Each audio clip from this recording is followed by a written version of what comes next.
Holy end of the year, Batman. If you are listening along in real time as this episode airs, merry everything. Happy New Year. It's all very, very quickly approaching. And as timing would have it, next week, the final week of 2022, is our off week. That week where I don't air a new podcast episode, but I do send out our monthly free photo tips email newsletter. And for this next one, we're kicking off 2023 in a big way, because I'm going to be sharing all about the ways to battle the pesky issue of glare. Next month, photo tip email, it's all about glare.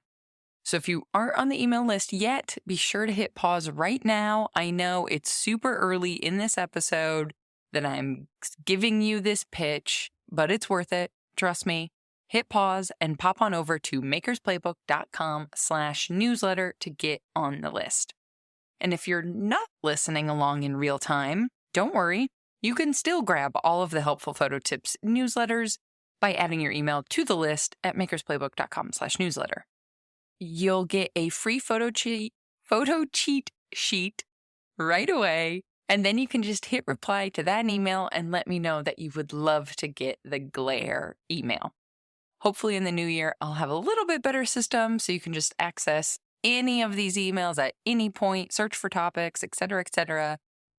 But, I haven't figured out that technology yet. So anyway, as all of the advertisements and commercials switch over from Santa to whatever new goal you want to achieve in the new year, it's only a little bit ironic that this week I'm bringing you a conversation that I recently had with Alex Olson that often drifted back to the discussion of our routines and our habits, how we keep ourselves physically healthy and safe with the repetitive work of making pots, but also how you might be able to carve out some much-needed moments of calm and reflection, even when your environment, like living in the middle of New York City, it doesn't really lend itself to a little bit of quiet and calm and reflection. Not to mention just the pragmatic routines of finding space to work in a densely populated place like New York City, especially when you have a love of wood firing and atmospheric pots. How does it all work? But real quick, before we get into how Alex is making it all work, we have a quick word from our sponsor. Hi, I'm Kara, content creator and Facebook wrangler for Amico Brent, bringing you ideas and support for your creative adventures every day. This week's episode is brought to you by Amico Brent. Find your favorite Amico glaze at your local distributor. Happy glazing! Now, on with the show. Welcome to the Maker's Playbook, the show where we talk all about what it's really like to make a living from the things you make.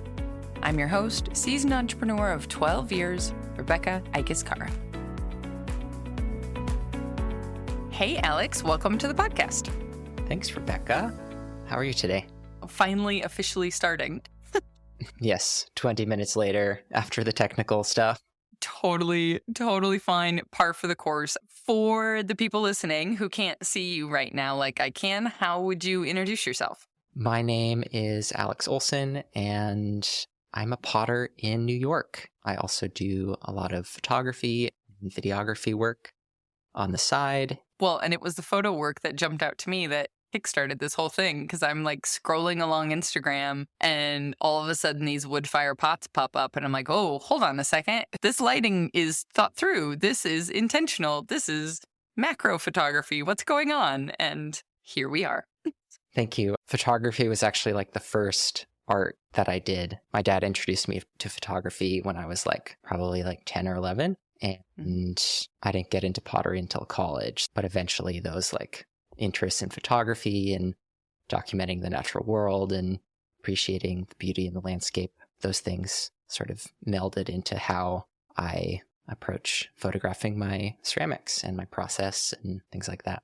Well, and given for people who haven't seen your work before, I immediately think of the very carved and surface treated nature gives you so many lights and darks to play with that, the shadows and the highlights to play with that really are a huge aspect of photography, right? Like if you were just making, not just, there are still interesting things to do with smooth porcelain, for example, but it would be a very different type of photography to play around with also.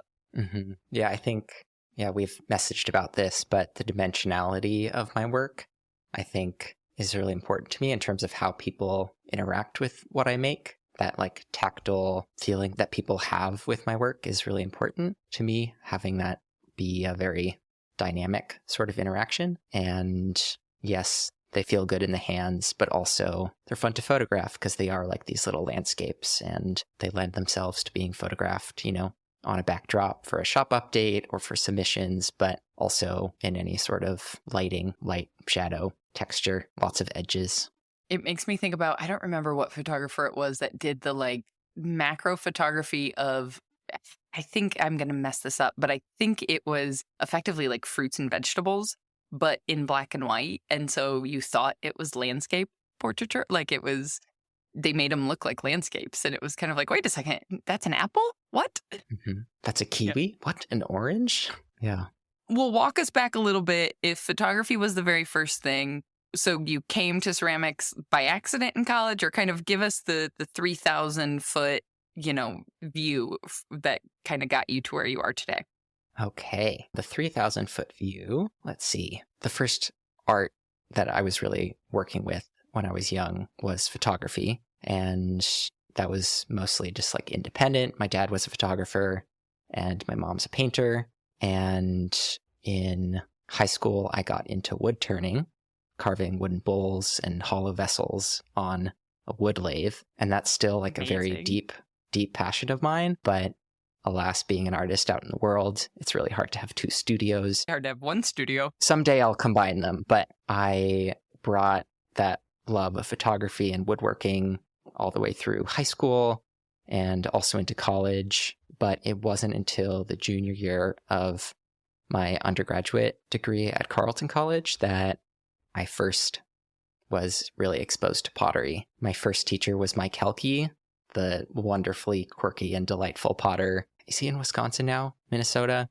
Anyway, he was a visiting artist at Carleton. And the like energy and joy he brought to the medium and like the looseness with which he works with clay, both on the wheel, but also with slabs, kind of got me hooked. And being in that Midwest, like St. Croix Valley area, and then like befriending a few of the artists on that tour, I gradually, I think pretty quickly fell in love with handmade ceramics and the fact that you can make these beautifully crafted works of art that are also deeply functional and can be incorporated into the everyday routines and just like make life better. So yeah, I took a lot of pottery my junior and senior year of college, and that's also where I was exposed to atmospheric firing. Carleton College has a wood kiln, which I was very grateful to be exposed to. Kelly Knoll was my advisor and was the main professor who runs the wood firing program at Carleton, and I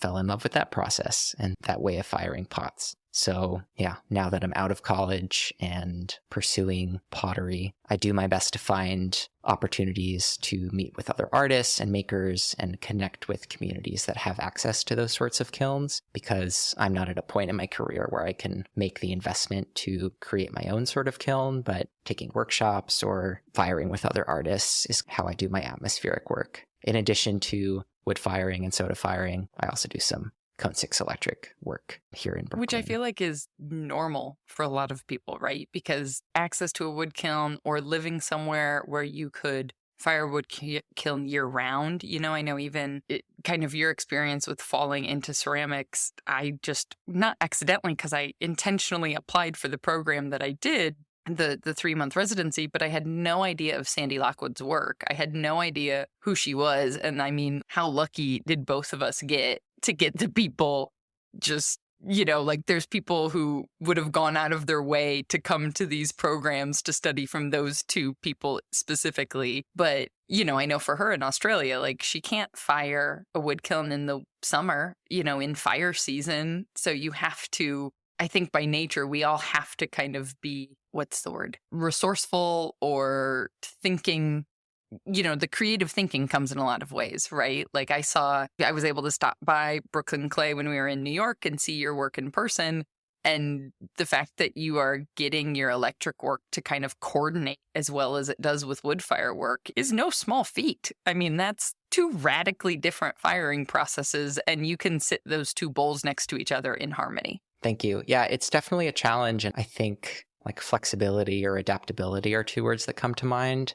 It would be wonderful to have my own kiln, but at the same time, those sorts of kilns do require having a lot of people to fire them, and that's wonderful, having those sorts of communities. But yeah, not having all your eggs in one basket, I think is really smart. Like any sort of maker or solo or entrepreneur knows that. And by necessity, I think it's really smart to, if it's available to you, to have those different ways that you can fire your work. Because I can't fire upstate every month. Like that's just out of the question, but I can do 3 to 5 firings out of the city a year and then do the electric work alongside that.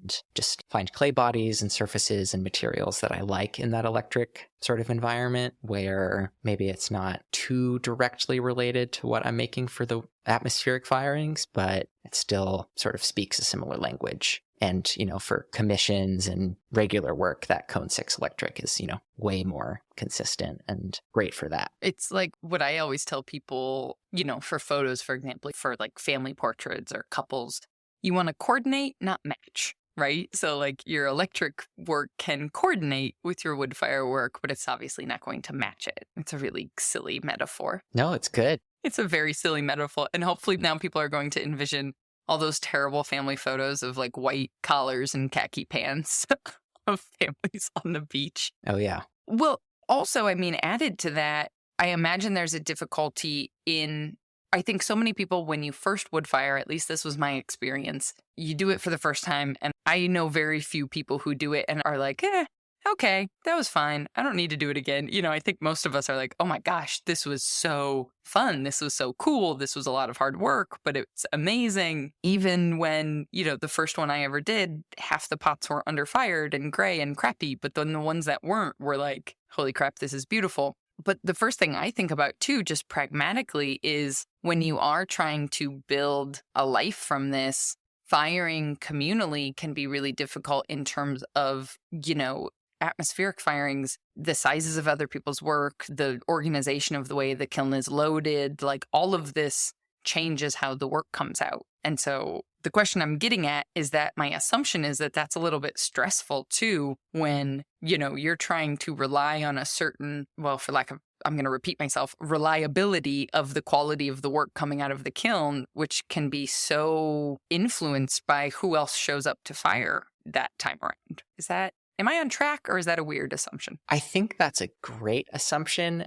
And I think I've developed an openness to the variety of results that can come from wood firing. I think it helps a lot that, at least since I've been in New York, but also when I was in Minnesota after college, I've only been firing at like 2 different spots. And I know that those firings are usually pretty consistent. Even if the kiln is fired differently, I see something beautiful basically anywhere a piece is put in the kiln. And for me, it's a great time to experiment because I'm not after a very, very specific, I want like this side of this piece to be orange, and then I want dark gray here, and then I hope there's like a colorful gradient. Like, I don't think that far ahead. I kind of have loose ideas about, okay, in this firing, I hope to have some juicier, more heavily wood ash surfaces on some pieces, and other pieces I like the more subtle, like flashy, kind of bare clay porcelain surfaces, and then sort of pots that are on the spectrum in between. So I wouldn't say it's stressful, but I like participating in communal firings and having that be important to my business. But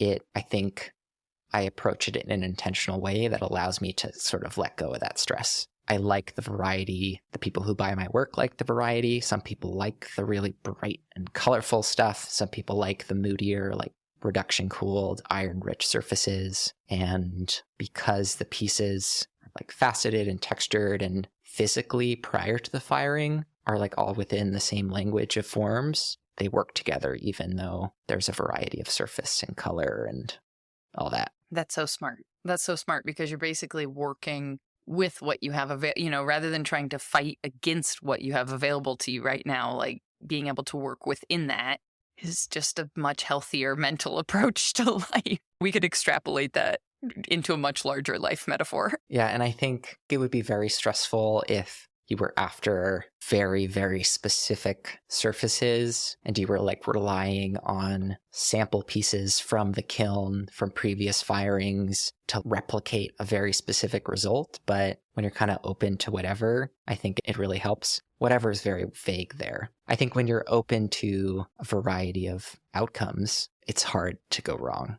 And for me, the creativity comes with, like with wood firing specifically, I usually have 1 or 2 liner glazes across all the pots I bring. Sometimes I explore different flashing slips or different glazes depending on if it's like reduction cooled firing versus one that is more wood ashy and juicy. And then, just paying attention to how things are placed in the kiln and distributing pieces throughout. Like, it's fun. I feel like that was a little redundant, but no, it's all good. All good. Especially considering I think most of us all listen to these as we're making. And so you like walk out of a room and then you come back and you miss something and you're like, oh, yeah, absolutely. One thing I want to ask you about, because we didn't even talk about this ahead of time, but since you mentioned it, and now I am fascinated to know, and maybe this is like too much of a Freudian question. Like if you feel like you have to lay down on a couch and explain this, we can skip it. But growing up with 2 parents that are also artists is like the complete 180 to my life experience. So I am fascinated to know what that was like and if that feels like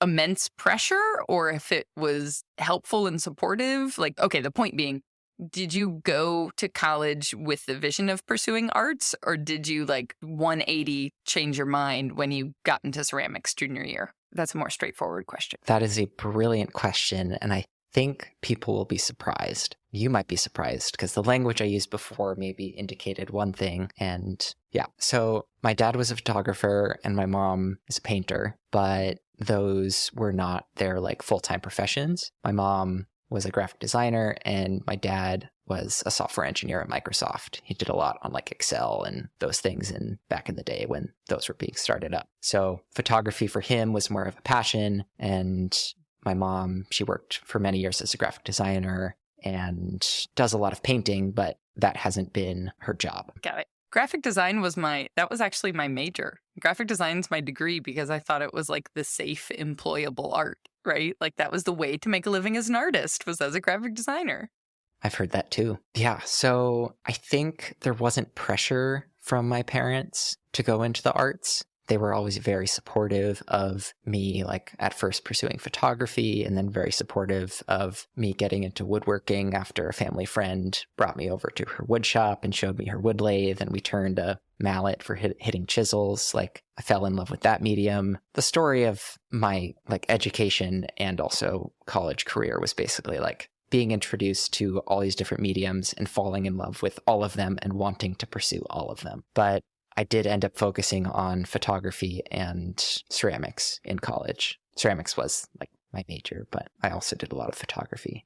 But yeah, growing up with 2 very artistic parents, I feel like instilled in me a very deep appreciation for just paying attention and looking at the world, not as if like you were looking through a camera necessarily, but just seeing and appreciating light and texture and things in the landscape and other ephemera, like the rhythms of the seasons, like all these different things that, I feel like, I don't know, I go through phases where I'm really busy and don't necessarily notice that stuff quite as much, but like noticing those things and paying attention to them, even if it's just like on a walk to the studio or you're walking your dog or whatever, I feel like that enriches one's life experience tremendously and costs nothing to like look out the window or just pay a little more attention when you're walking down the street.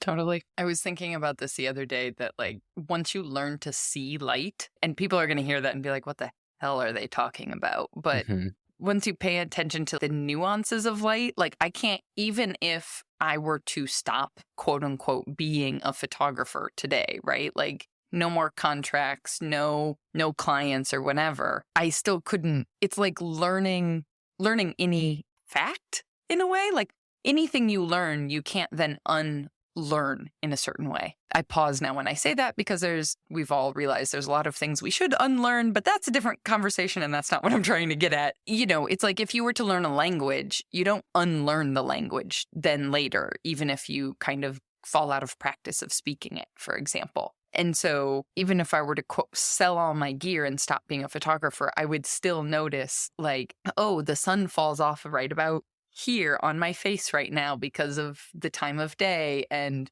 I would still notice little things like when I'm making coffee in the morning and the steam comes up off the mug and the sun's coming through the kitchen window, and how beautiful is that? It does. It changes your world in a way that can, make very mundane things much prettier than what maybe most people notice. I'm rambling now, but I remember being in a car with a colleague of mine who was a photojournalist and being really nervous about her driving because she would get really distracted with the world around her, with the way the light, we'd be driving down like a very busy road in downtown Chicago, and the way the light would, be hitting a building and the person walking from the light into the shadows across the street or something. And I was like, Candace, it's red. The light is red. Slow down. Yeah. He's like, but did you see? I was like, yes, I saw it. Now stop. Yeah. Apply that attentiveness to driving if you're behind the wheel, please. Yeah. I feel like that paying attention is it's really a practice. It's a muscle. Like once you get in the habit of that, it's really hard to not pay attention. And I feel like that goes for like seeing light or being present outdoors or in conversation, but that it's also like really helpful in the studio and when you're doing like mundane daily things because you're really present with those things and attentive. And yeah, like I definitely listen to music and listen to podcasts all the time when I'm in the studio, but sometimes if it's like really quiet, I just take off the headphones so I can be even more attentive to what I'm actually doing. Cause yeah. And I see beauty in both, like get into the flow of making and kind of zone out, and you have enough familiarity with what you're doing that you might actually do better work than if you were just fully, totally present with throwing T-bowls or whatever you're making. But it's also beautiful to sometimes work in a quiet studio, which I don't really have right now, but I have been in quiet studios before. That influence might come from the fact that you are currently working out of a very big, very busy studio from what I gathered in our quick in-person visit. It's a very busy studio. Yeah. Talk a little bit about just the realities of, working out of a shared space and trying to be able to work at a rate that, can grow into a sustainable business.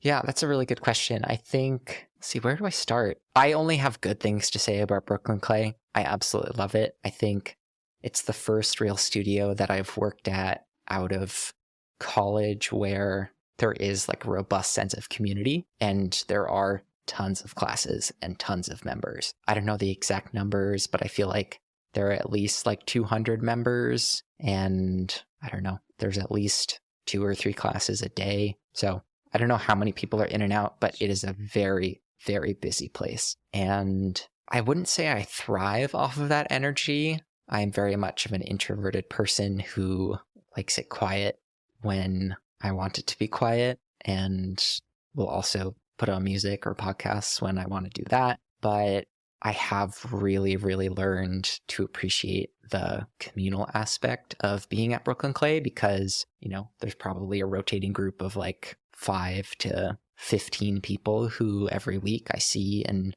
check in with. And, sometimes people are in their zone, headphones on. That's kind of the signal to let them be. But like if people aren't doing that, there are tactful ways to just like say hello and check in. And there's sort of like this camaraderie, even if not everyone's doing pottery professionally. It's like really nice having friends in a studio. When I was in Minnesota for about a year, 2 years after college, I was in a much, much smaller studio. And for much of the pandemic, there were like 3 members. The main artist had the space next door. And the members coordinated, so only one person was there at a time. So going from that to like the communal studio was like, wow, this is very busy, but it's wonderful. And I've learned that starting early in the day both is good for just like how my energy works. I definitely like starting the things I have to get done early in the day than working late into the evening. And it's also not as busy first thing in the morning at the studio. So like being the first person in and like turning on the lights, there's something magical about being in a space that's normally so vibrant and it being quiet, even if it's only for like an hour. And yeah, another thing about working at Brooklyn Clay is members get like a 18 by 18 by 48 inch shelf.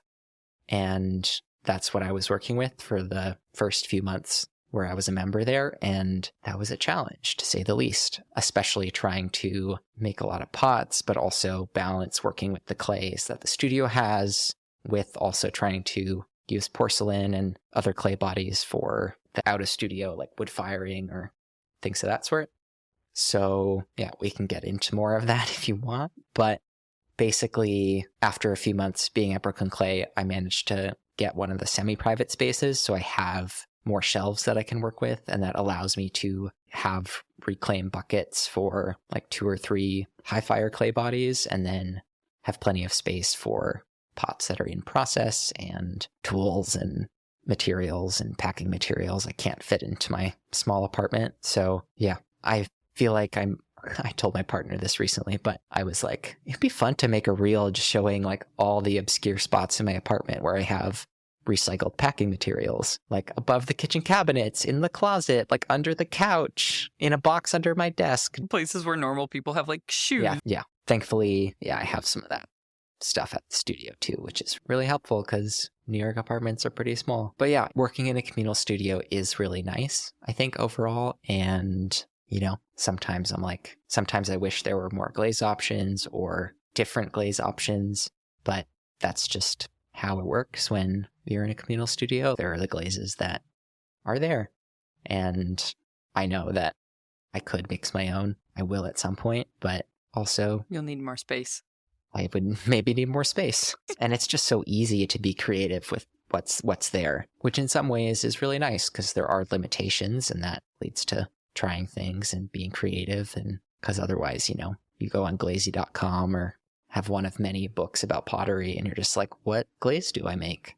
What do I like? So I see the value too. And yeah, then you have a basement of shelves of raw materials for the one glaze you made once and then decided, oh, nope, not going to do it anymore. And I mean, just hypothetically. I don't know if that's ever happened to anyone. Anyway, well, let's talk about being in New York, because that is, one thing I have learned with setting up our home studio is a newfound appreciation for just how many resources we had available to us in a community space in terms of just like simple things like the sheer quantity of buckets we have purchased in the last year is kind of absurd. It's also really difficult to find buckets that don't have other brands on them. That's a side note from a photographic standpoint. Like we have a lot of orange Home Depot buckets that I don't love having photographed in the background.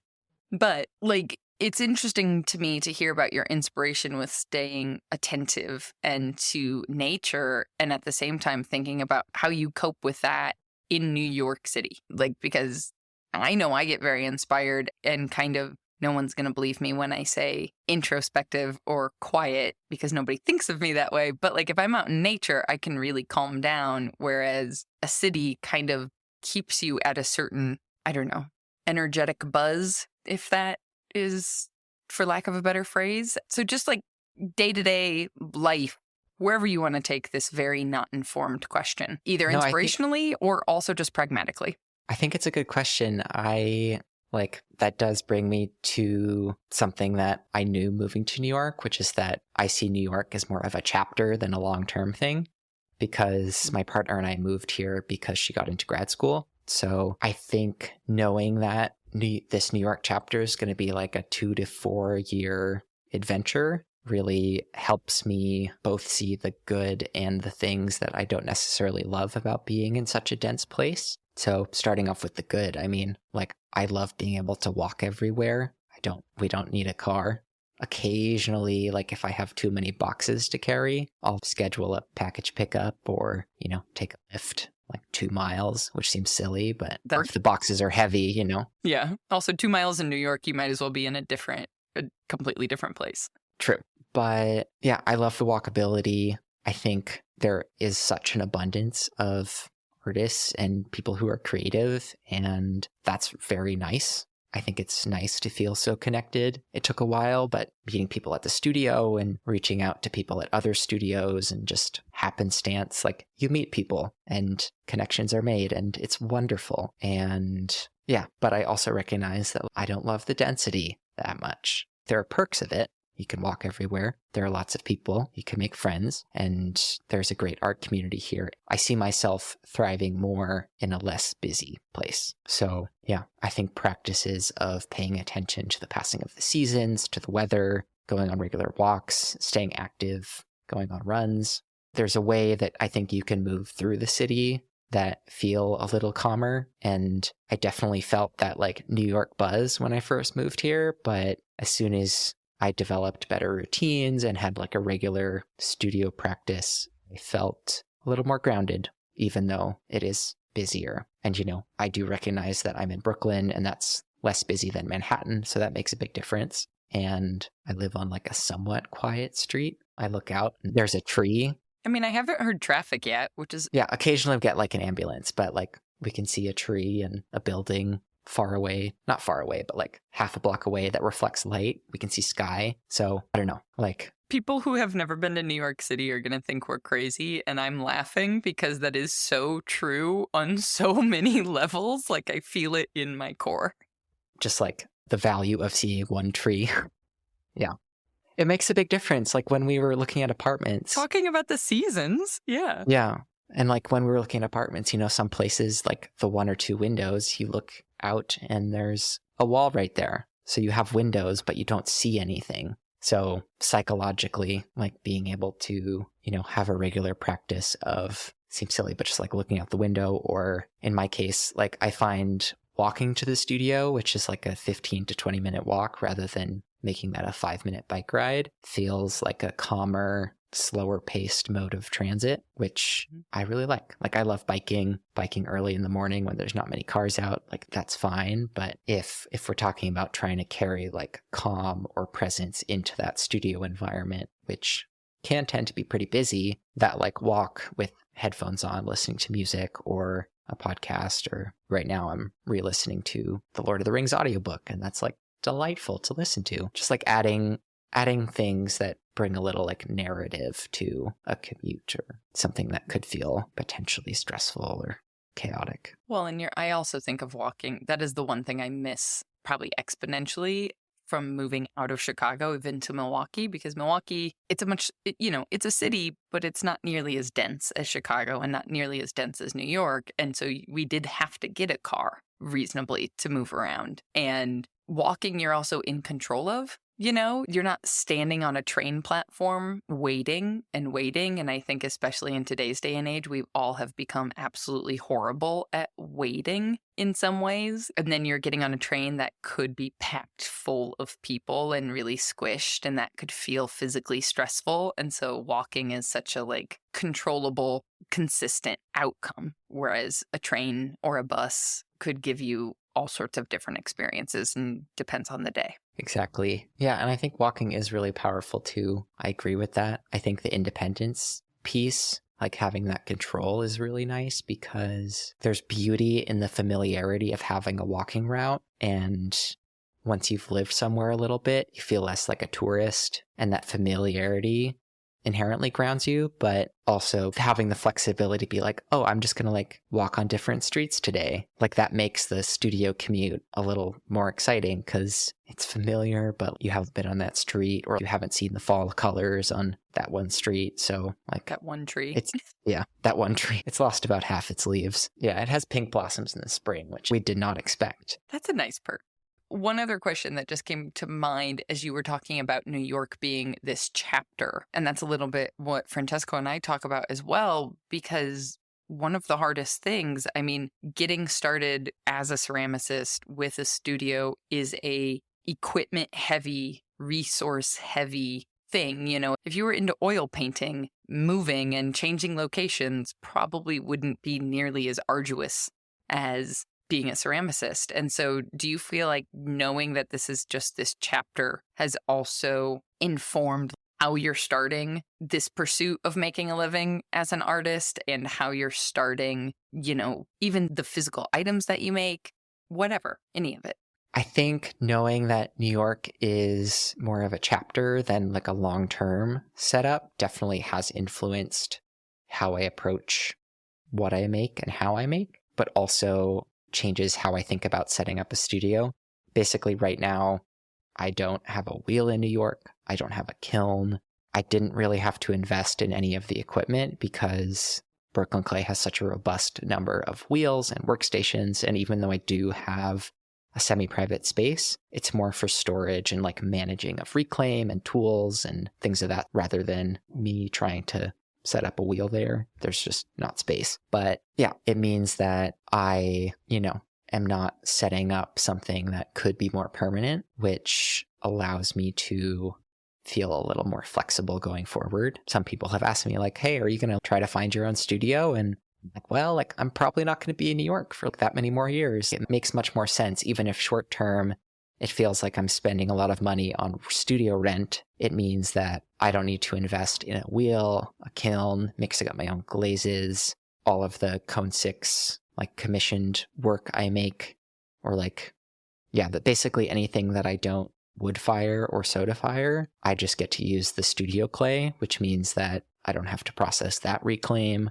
Like the pugged reclaim is usually pretty soft and nice to throw with, so I even don't have to wedge. Some people would probably think that's crazy, but beginner potters don't listen. If it's well pugged or it's like from a bag, if they've restocked it with that, that saves on my wrists. So yeah, there are a lot of trade-offs for investing in that communal studio experience, but there are also a tremendous number of benefits. So the photographer, filmmaker in me is oh, I wish I was in a quiet studio so I could get these rich audio sounds of making, but I can't right now. And that's okay.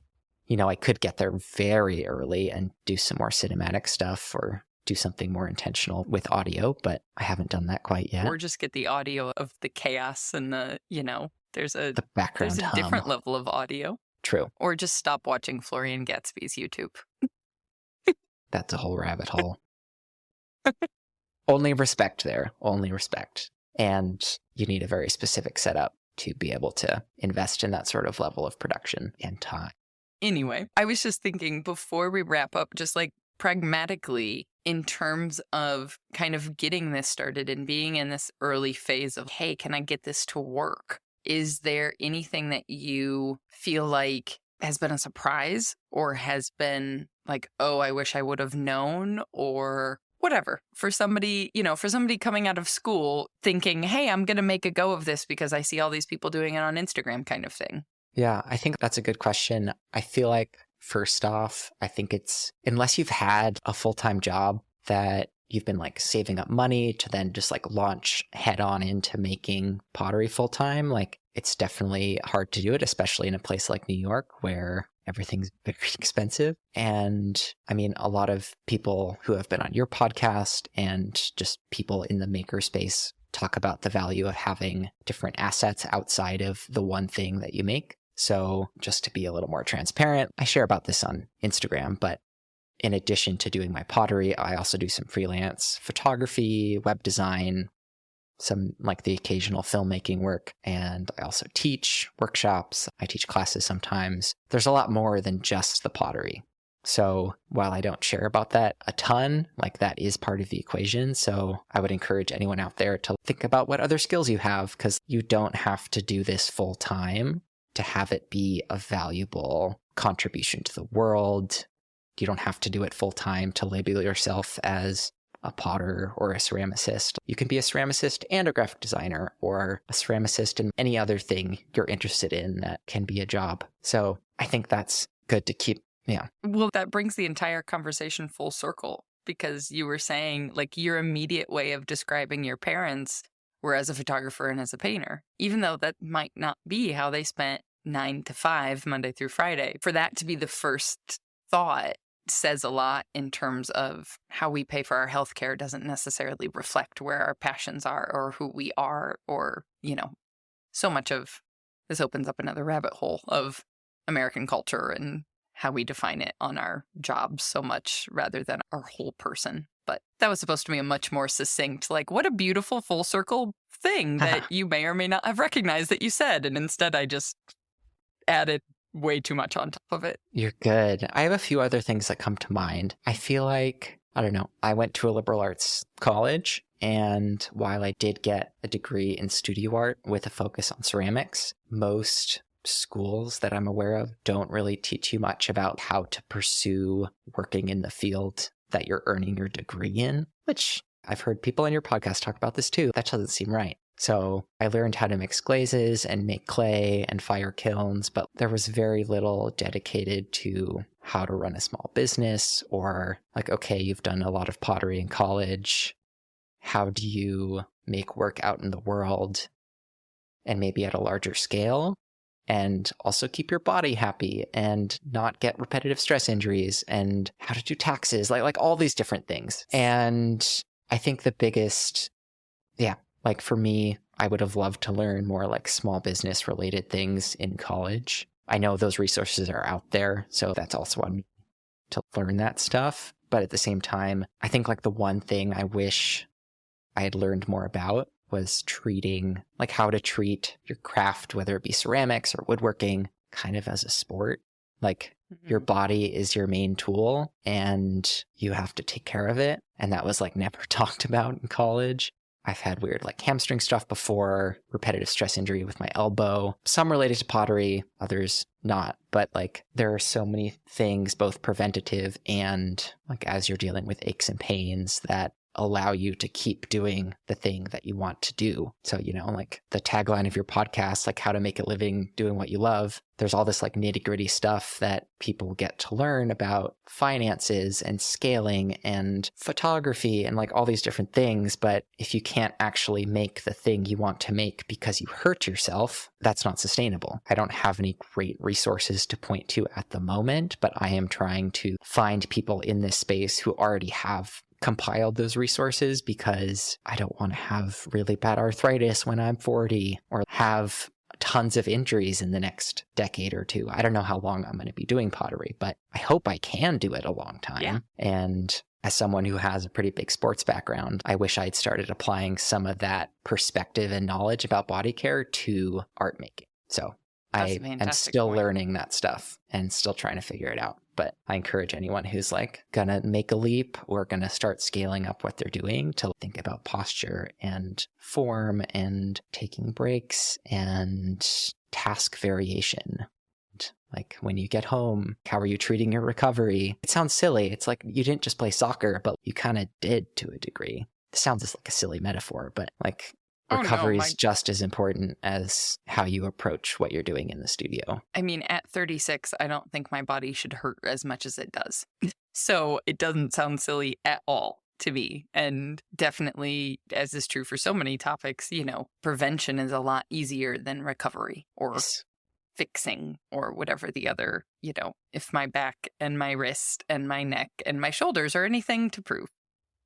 Yeah, it's my thumbs that usually get really tired. That like webby part right here, just from like gripping and yeah. So yep, totally. Well, and that's just the thing. I literally just ate the expense of changing my camera bodies for the sake of the weight on my wrists. Right. So I switch from, I mean, I was shooting some beast cameras that nobody listening to this should ever purchase because you don't have the need for this. But I had, you know, 1DXs. I had Canon 1DXs, which have the extra battery pack. They're like, I think by themselves without a lens, they're, I don't know, like 3.5 pounds or something, somewhere between 3.5 to 5 pounds. Like it's an obscene amount. That doesn't sound like a lot of weight, but when you're just holding that with one hand with an angled wrist for 12 hours. So yeah, so I switched to mirrorless cameras, not only because the technology is cool, but because physically that's what my body demanded of me, to be able to still hold cameras for 12 hours at a time. Yeah, it's really valuable just finding those little things that make your body happier. Even if it's just a little bit, if you're going to be repeating that a bunch, makes a big difference. And like another thing that people repeat often, if they're like active on Instagram or do a lot of documenting of their work, it's definitely helped a lot having a photography, filmmaking background with trying to represent myself as an artist, and kind of like what you were saying with the heavy camera body, like you don't need the most expensive camera gear to take great photos or process videos. Like I also have a mirrorless camera for most of my photography, but like for in-studio stuff, like I film everything on my phone. Like Yes. it's more than enough. Like you preach this. We need to repeat that for all of the people. Oh my gosh. People are going to be shocked. I mean, when they come look at your Instagram, they will be shocked to consider that, I think. Like when I do atmospheric firings, I do some filming with my mirrorless camera and sometimes a drone. Some people who I was firing with recently made fun of me because I had a drone. I was like that person who brought the drone. They're going to be really excited when you send them that footage and they get to also benefit 100%. Yeah. Because like you see the kiln, but then you're like, it's in a landscape. It's not just like this isolated thing. But yeah, all the studio stuff for the most part is just a phone and a small tripod. Like all the photography principles still apply, just lighting and composition and background. And even if you're in a busy studio, you just take that audio out, put up some music. Maybe you sync it to the music. Maybe you don't. Maybe you keep the studio audio. Like there's no right way to do it. I mean, how often do people scroll through Instagram with the audio turned on anyway? For me, I don't, less stress. Less stress. And like, I don't know if this is an adage or a saying, I don't know what to call it, but like the best camera is the camera that you have on you. Like I've heard that countless times. It's not original for me by any means, but yeah, the phone's just always with you. And if you keep a small tripod in your backpack, like, yeah. So I think what I'm trying to say is to a degree, gear doesn't matter very much, and developing easy ways to film / take photos that are still intentional, but you can kind of forget that the camera's rolling, help make it sustainable. That's why I mostly shoot time lapses in the studio, unless I'm doing like a little video sequence. Like it saves on data storage. People get the idea of a process. Like you don't have to edit anything. It's you record, you post it, it's done. Yep. It's already sped up. Right. That 100%. You're speaking my love language now, because this is why I'm such a fan of systems. The more we can remove the bandwidth required from our brains to think about documenting, to think about creating something in terms of, let's use the scary word everyone hates, content. You want to save as much brain power for your creative process that you're excited about, right? Like the creative process of making ceramics. For those people who don't have a passion for photography, save all that creative thinking for making the art that you're trying to make in the first place, and make photography and filming as repeatable and consistent as possible so that you can just kind of pump it out. There's nothing wrong with that. That's what I do. And I am a photographer. Yeah, systems is a really good word for it, because it's like a routine. It's a habit. It doesn't have to be a whole production. If you have like a system for filming a process, even if it's like, if you have a system, even if you don't have a specific video in mind, it's easy to then just quickly delete the stuff you don't want later and just kind of in the moment hit record, as long as it's like well composed and your focus isn't going to constantly be changing. That drives me nuts a little bit. But yeah, having a system, I'm just speaking your language. Fantastic. Well, Alex, I'm conscientious too of your time today. Thank you. Thank you for making the time.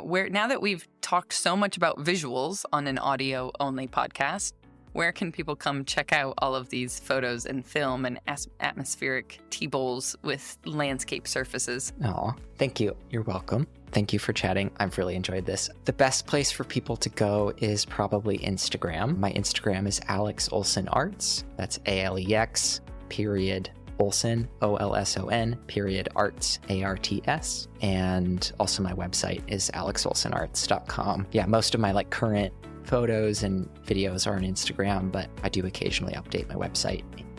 Yeah, feel free to like send me a message if you have questions about like photography or pottery, or yeah, I'm pretty open there and usually am able to respond within a few days. So yeah. You've just opened a whole Pandora's box to people sending you photography questions. I'm kidding. Well, I might just redirect them back to you. That's fine. I have a system for that, so that is perfectly fine. Well, I don't have a system yet, so I'm trying to figure out how to manage the DMs. Whoa. I don't have a system for the DMs. I meant I have a system for the photo questions. Oh, The DM, there is no system for the DMs. Not yet, at least. But awesome. Thank you so much. you're so welcome. Thank you.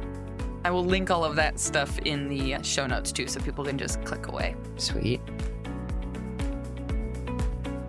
And that, my friends, officially wraps the second full year of the Maker's Playbook podcast. Wow. We already have some amazing interviews queued up for 2023 to keep this going. There might be a few names you just might recognize. Makers like Rebecca Graves of Graves Co. Or, perhaps you've heard of Virgil Ortiz. Just a couple small names. Plus, we've got makers from all over the world once again joining us here on the podcast. We've got makers from New Zealand and Australia, and so much more to come. I am thrilled that after 2 years, the excitement and momentum only seem to continue to rise, and I get such amazing messages from all of you in my inbox who are just now still finding the podcast. It's awesome. And I could not do any of this without all of your support. A big thank you and shout out to the extra special makers who are members inside of the community. While you've heard me talk about the community as an amazing online home for getting support from other makers, pragmatically speaking, memberships also help support the creation of this very podcast, as well as the creation and the time I put into all of those free monthly photo tip resources that I talked about at the very beginning of this episode. So if you've been wondering if there's a way to support the podcast, I didn't really want to do a Patreon or a donation page where people simply just give you money and that's it. It just didn't feel right for me. So instead, we built the community where you can engage with other makers, build your support network, and help keep the podcast up and running all at the same time. Now, this podcast episode airs exactly on December 23rd. So if you have a family member who is scurrying around wondering what the heck to gift you for Christmas, and a kiln is maybe a little out of the budget for the year, send them on over to makersplaybook.com/community to snag your first month's membership. Or, they could splurge and grab the discounted annual membership. That would be cool too. Just as Alex mentioned, that for so many makers, it's normal to have a lot of different things going on to support ourselves. The podcast is made possible, one, through community membership, but also, in part, thanks to our sponsorship from Amico. Hi, I'm Kara, content creator and Facebook wrangler for Amico Brent, bringing you ideas and support for your creative adventures every day. This week's episode is brought to you by Amico Brent. Find your favorite Amico glaze at your local distributor. Happy glazing!